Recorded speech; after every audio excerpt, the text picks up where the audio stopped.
বার এবং বেঞ্চের মধ্যে যে সৌহার্দ্য সেই সম্পর্ক থাকবে, কোনো ব্যক্তিবিশেষ এই পরিবেশটিকে নষ্ট করে এটা আমরা কখনো চাই না।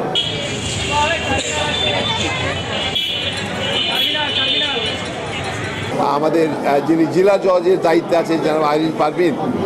তেনার সঙ্গে আমাদের আইনজীবী এবং ক্লায়েন্টের স্বার্থ সংরক্ষণ হচ্ছে না এবং তেনার সঙ্গে যে আইনি যে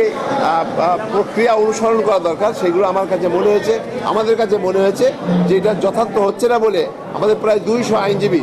আবেদন করেছে যে বিষয়টি শান্তিপূর্ণ হস্তক্ষেপের জন্য, এবং আমরা তাৎক্ষণিক আমরা বারে সকল আইনজীবীদের ডাকছি এবং তাদের সর্বসম্মতের সিদ্ধান্ত অনুপাতে আমরা ওই আদালতকে বর্জন করেছি।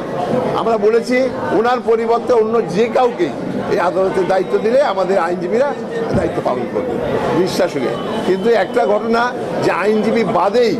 আজকে এই কোর্ট বর্জনকালীন সময়ে তিনি ব্যক্তিগত উদ্যোগ নিয়ে যে কোর্ট করা এবং আদালত চত্বরে পুলিশের যে সয়লাভ করা এবং আইনজীবীদের সঙ্গে একটা প্রতিপক্ষ তৈরি করা, এইটা আমরা কখনোই আশা করিনি। আমরা চেয়েছি যে বার এবং বেঞ্চের মধ্যে যে সৌহার্দ্য সেই সম্পর্ক থাকবে, কোনো ব্যক্তিবিশেষ এই পরিবেশটিকে নষ্ট করে এটা আমরা কখনো চাই না। আমরা চাই যেখান থেকে শুভবুদ্ধি উদয় হবে, বিষয়টি শান্তিপূর্ণ